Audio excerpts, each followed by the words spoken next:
El concepto de grados de libertad es fundamental en el estudio de mecanismos. Esto se puede calcular mediante el criterio desarrollado por Kurzbach, Grubler y Chebyshev.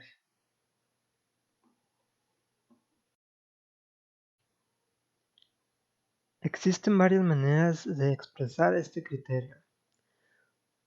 Una de las más sencillas es la que se muestra en esta imagen, que solamente es válida para mecanismos que solamente consisten en eslabones y sus respectivas juntas. Para casos más complicados se usa esta otra forma, que solamente es válida si solamente existe un eslabón que está completamente fijo, pero que toma en cuenta las semijuntas.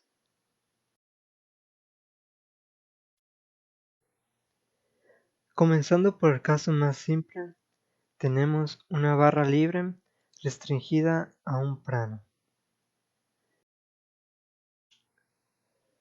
Su movimiento se puede caracterizar por el movimiento de sus dos vértices. Como cada uno de estos tiene 2 grados de libertad por las dos coordenadas del plano, y restados la restricción de que la longitud entre ellas debe mantenerse constante, esto nos da como resultado 3 grados de libertad para una barra libre. Equivalentemente, esto se puede representar como el movimiento de un vértice en el plano y la rotación de la barra, que igualmente forman 3 coordenadas que representan los grados de libertad de la misma.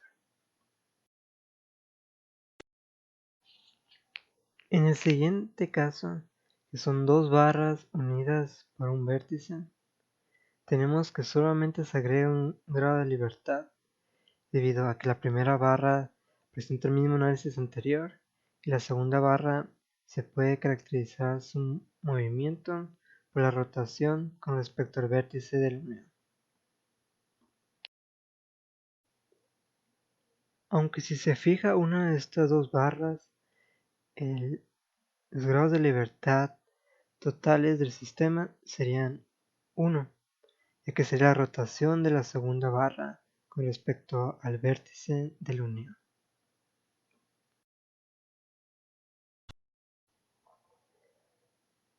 Para el caso de un triángulo, tenemos que el número de eslabones totales es de 3 y asimismo el número de juntas es 3. Y si fijamos solamente un eslabón, con el criterio de Kurzbach y Grubler, tenemos que su grado de libertad es igual a 0, es decir, no se mueve.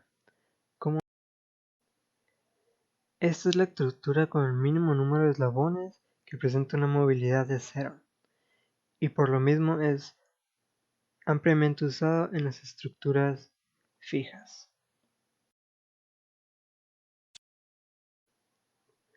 Por otro lado, si agregamos una barra más al sistema formando un cuadrilátero, con el criterio de Kurzbach y Grubler, la movilidad o los grados de libertad son igual a 1. Y esto se ve al mover uno de sus eslabones que se mueva el resto del sistema. No importa cuál eslabón se mueva, el sistema va a tener la misma movilidad. Esta movilidad se puede restringir al añadir un eslabón más en diagonal, uniendo dos vértices no contiguos. Y estos se usan en las estructuras fijas para restringir el movimiento del mismo. Y cabe aclarar que en el criterio de Kurzbach-Grubler el número de eslabones es 5 porque son 5 barras, pero el número de juntas es igual a 6, ya que se tienen las 4 juntas que formaban el trapecio o cuadrilátero en general, y las 2 juntas que se añaden al añadir la diagonal.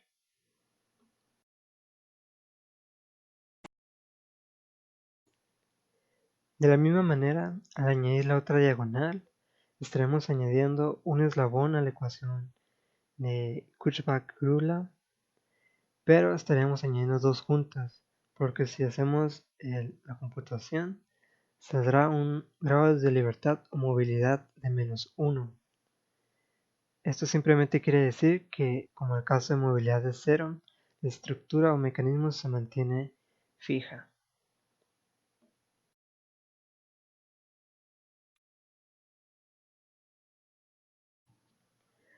Para el caso de un pentágono, tenemos que el número de eslabones es igual a 5 e igual con el número de juntas, por lo que si hacemos el cómputo de los grados de libertad por el criterio de Kurzbach-Grubler, nos da que si fijamos un eslabón, la movilidad es de 2.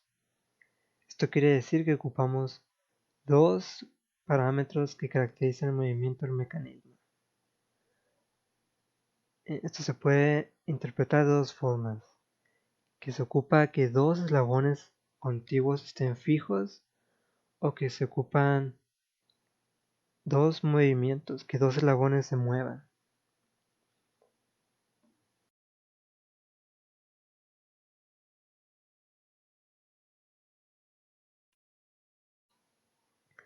Uno de los mecanismos más conocidos es el de la biela y corredera, que consta de un objeto que es libre de deslizarse por un riel, pero que solamente puede hacerlo en una dimensión, sin salirse de las vías. En este caso particular, tenemos que al fijar el riel por donde corre la biela, el mecanismo total tiene una movilidad de 1. Como la biela es una semijunta, y tomando esta como un eslabón, tenemos 3 eslabones en total, con 2 juntas normales y una semijunta, lo que por el criterio de Kurzbach y Grubler da un grado de libertad igual a 1, como se observa en el video. Aunque este criterio no es absoluto, ya que no toma en cuenta las características geométricas del sistema. Por ejemplo, este mecanismo de 5 eslabones, esto debido porque los eslabones superiores e inferiores se consideran como uno solo, y por esto la utilización de las barras de apoyo. Y con 6 juntas tendría una movilidad de 0.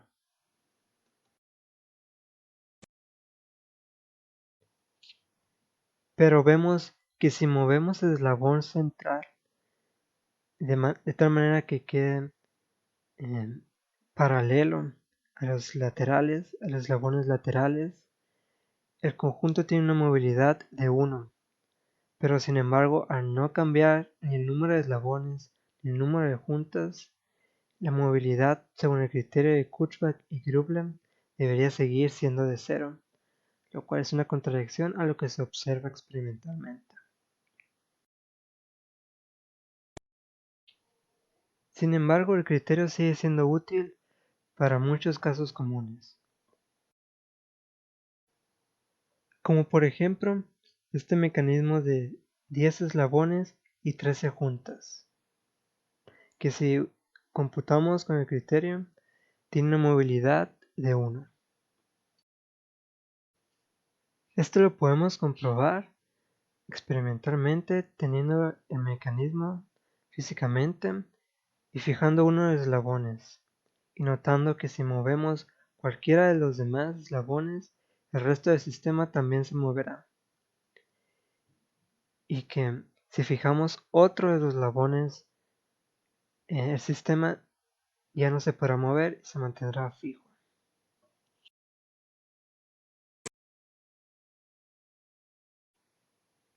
Asimismo, si aplicamos el criterio de Kurzbach-Grubler en este mecanismo con 15 eslabones y 22 juntas, obtenemos una movilidad de 1.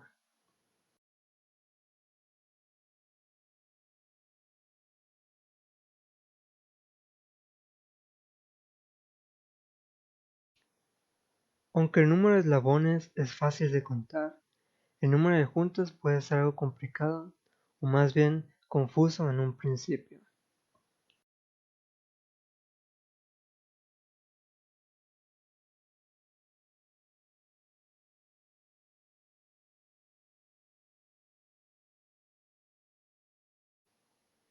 Pero el armado físico del mecanismo nos facilita esta última tarea, ya que cuando unimos dos barras por medio de una junta, el número de estas aumenta 1. Y al estar construyendo el mecanismo, podemos estar contando el número de juntas para así llegar al resultado final y obtener la movilidad correcta.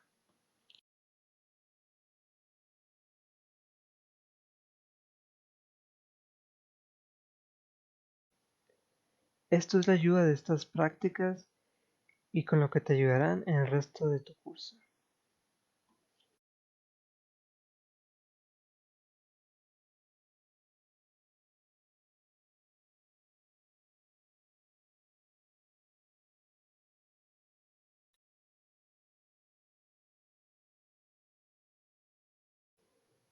Ahora, continuando con ejemplos más complicados, tenemos este octágono con un total de 16 barras y 22 juntas, que aplicando el criterio de Kutzbach y Grublen nos da una movilidad de 1.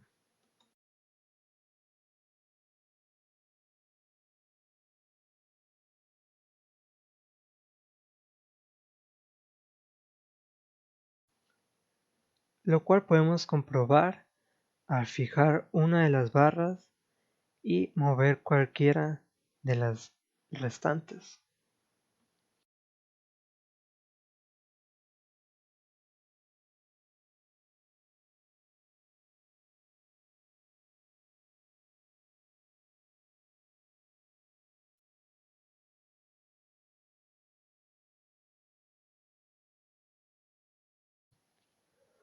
Otro concepto importante en mecanismos que podemos ilustrar con el que se muestran es el concepto de inversión cinemática. Este se refiere al cambio del movimiento del mecanismo al cambiar la barra que está fija. En este caso vemos cómo cambiamos justo la barra contigua del ejemplo anterior y vemos que el movimiento del mecanismo cambia drásticamente.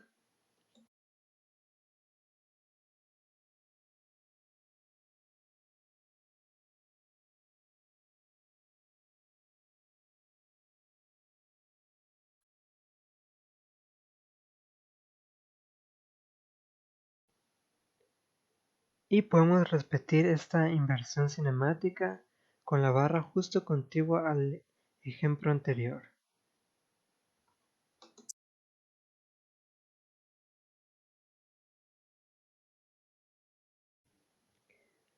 Vemos que la movilidad sigue siendo de 1 y esto se sustenta en el criterio de Kutzbach y Grublen debido a que no se han modificado ni el número de eslabones totales, ni el número de juntas, ni el número de eslabones fijos.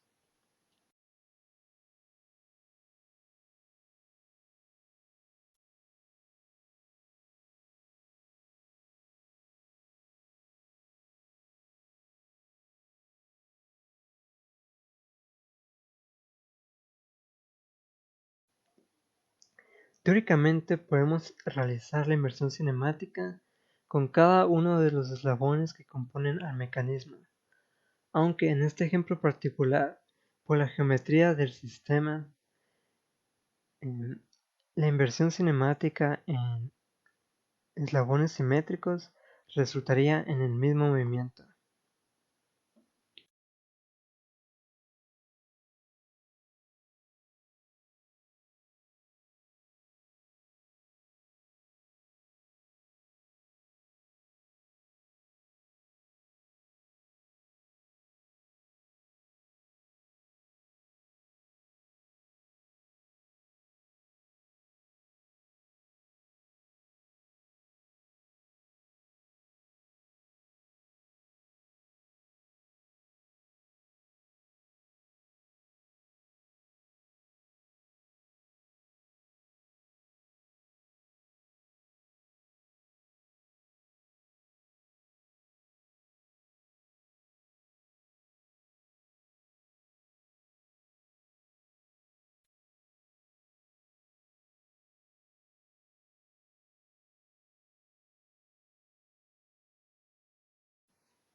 En este mecanismo de 15 barras y 21 juntas por el criterio de Kurzbach y Grubben debería tener una movilidad de 0. Sin embargo, podemos ver que incluso al intercambiar el eslabón que está fijo, siempre tiene una movilidad de 1. Y al fijar 2, tiene una movilidad de 0 porque comprobamos que es solamente de 1 y no de 2.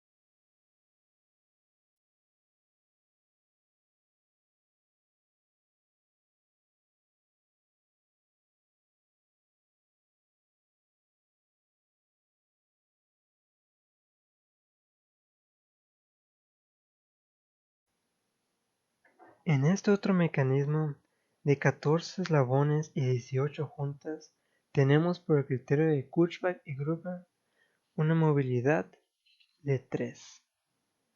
Es decir, se ocupan mover 3 de estos eslabones para que el sistema pueda caracterizarse de forma completa.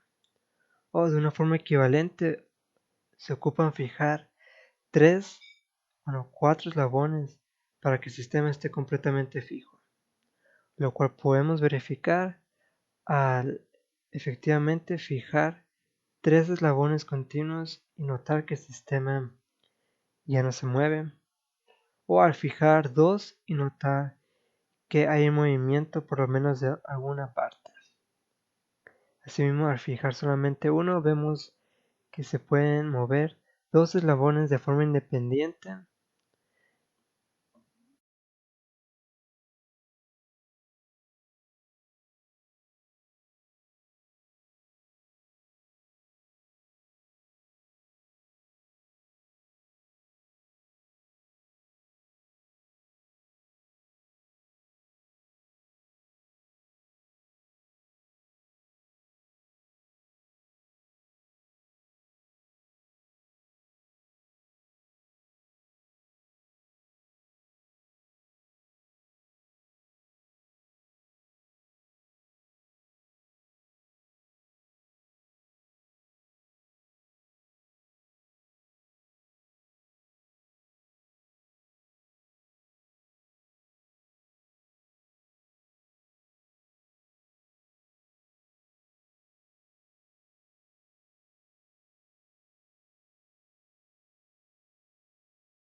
El siguiente mecanismo es un poco más complicado, por lo menos en apariencia. Consta de 3 barras unidas y de un riel con 2 correderas.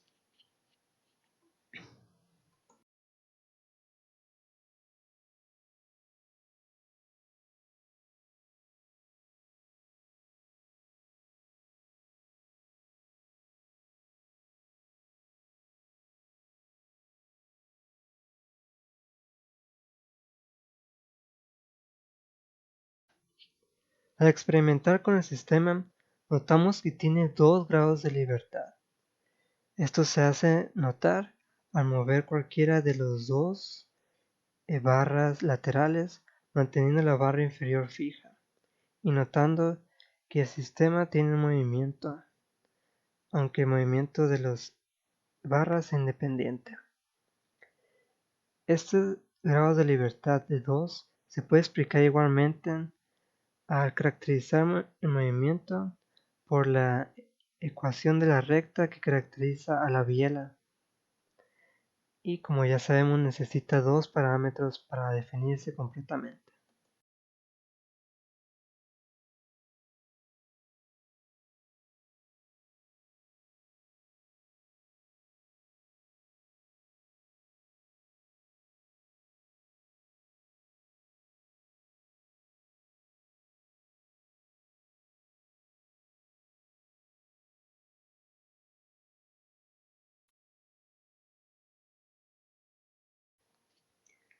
En esta sección veremos los mecanismos más utilizados y los más comunes. En primera instancia tenemos el mecanismo de retorno rápido. Este consta de una barra fija al cual en un extremo está otra barra que tiene un movimiento de un círculo completo, y esta se le añade una barra que está conectada a un mecanismo de biela y corredera que está fijo. La trayectoria de esta corredera es normal en su avance, pero rápido en su retroceso, y es por eso que se le da este nombre.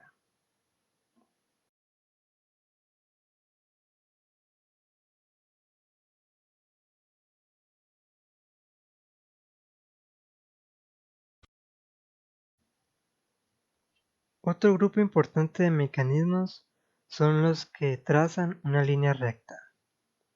Como primer ejemplo de esto tenemos el mecanismo de Poiseuille, en el cual es el vértice superior derecho del cuadrilátero el que traza una línea vertical recta.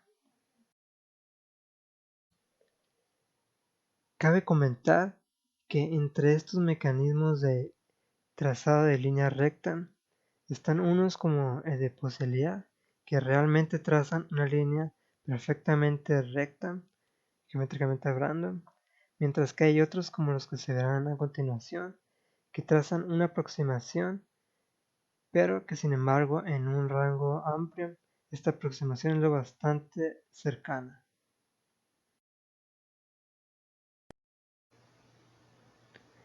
El mecanismo inversor de Hart consiste en 6 barras de tal manera que los laterales del trapecio exterior que se observan son iguales, igual que sus diagonales, y los lados interiores del cuadrilátero interno que se observa también son iguales. Igualmente, la proporción entre los lados del cuadrilátero interno y la barra correspondiente con el trapecio exterior son de la misma proporción. Y la línea recta es trazada por un punto en una de las diagonales del trapecio exterior.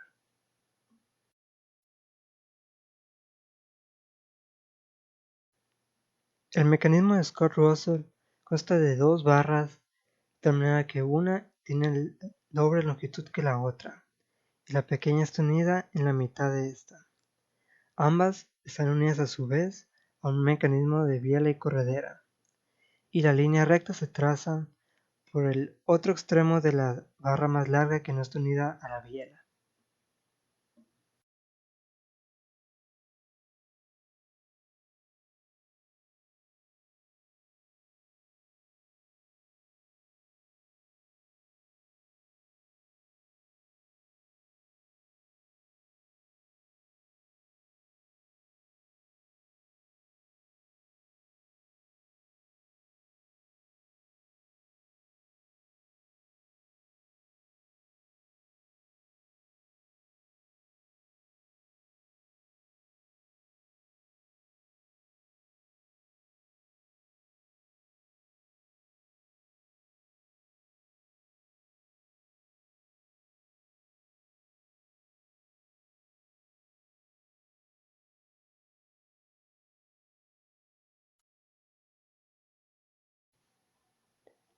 El eslabonamiento de Watt consiste en las 4 barras que se muestran, de tal manera que la barra más larga es la que está fija.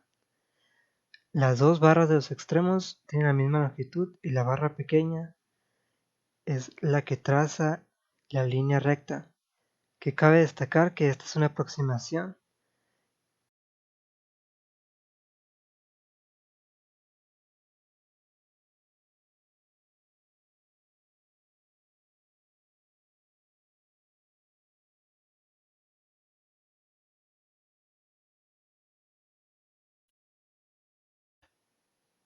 El mecanismo de Roberts consiste en un trapecio, de tal manera que en la base superior hay una extensión, en este caso formada por un triángulo, de tal manera que el vértice queda en su posición inicial en la mitad de la barra inferior, que es la barra fija. Es este punto que denominamos P el que traza una línea recta, que debemos notar que es aproximada. Esto se nota sobre todo cuando alcanza los extremos y sube notablemente. Pero en la trayectoria central, es decir, cercana a la posición inicial, su cercanía con una línea recta es notable. El mecanismo de Chebyshev consiste en estas 4 barras de forma cruzada, de manera que forman imagen de 2 triángulos semejantes opuestos por el vértice. Es la base del triángulo mayor la que está fija, y el punto que traza la línea recta es el punto medio de la base del triángulo menor, que en este caso se identifica con la pequeña arandela que se nota.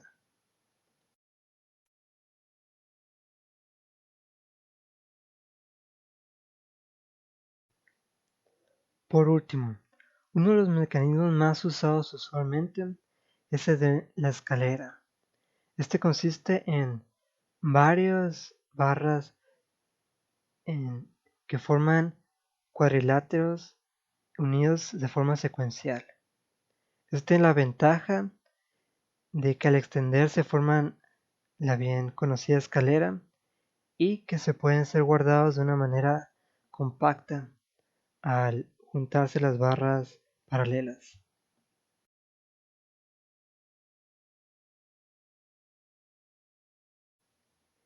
Este mecanismo tiene muchísimo más grados de libertad que los anteriores que hemos visto. Sin embargo, se mantiene estable debido a la gravedad en sus formas completamente extendida y en su forma compacta.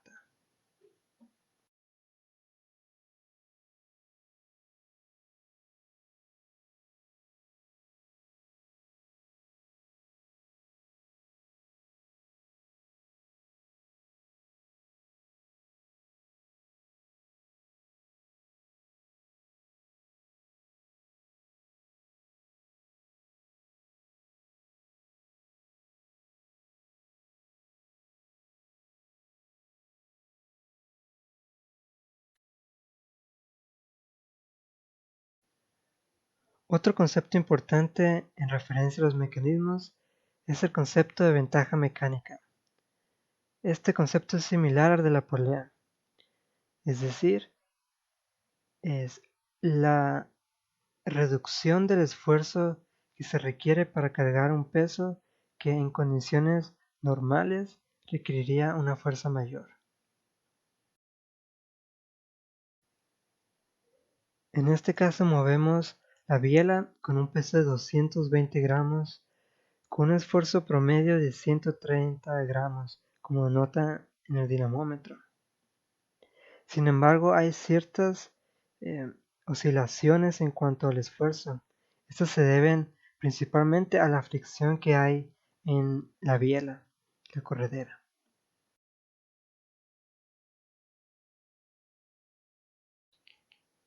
Siendo el mecanismo de 4 barras uno de los más utilizados en la industria, existe un concepto particular que es de gran importancia.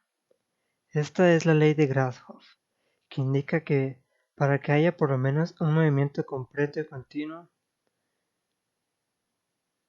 la longitud de la barra mayor más la longitud de la barra menor del mecanismo de 4 barras tiene que ser mayor a la suma de la longitud de las dos barras restantes.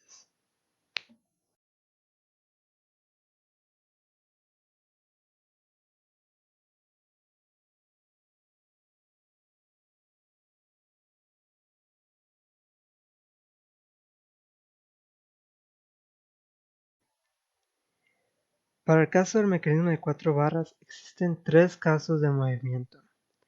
El primero es la oscilación completa en forma de un círculo de las dos barras laterales, teniendo la barra horizontal inferior fija.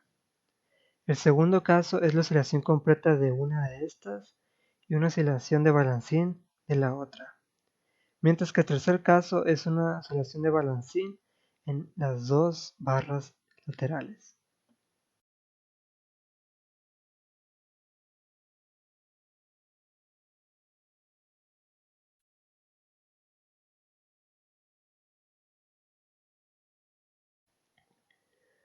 Cabe destacar que los tres casos que se muestran en estos videos fueron hechos con el mecanismo de 4 barras con exactamente las mismas dimensiones, solamente que se procedió a una inversión cinemática al elegir una de estas barras como fija.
Y nuevamente utilizando el mecanismo de 4 barras como ejemplo para este concepto, mostraremos el concepto de la curva del acoplador.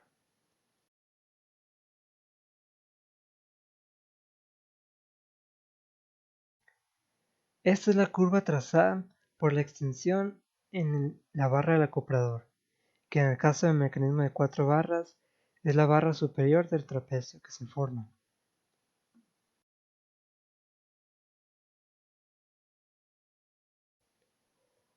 En los sucesivos ejemplos veremos cómo cambia esta curva cuando modificamos la longitud del acoplador, en estos casos formados por un triángulo.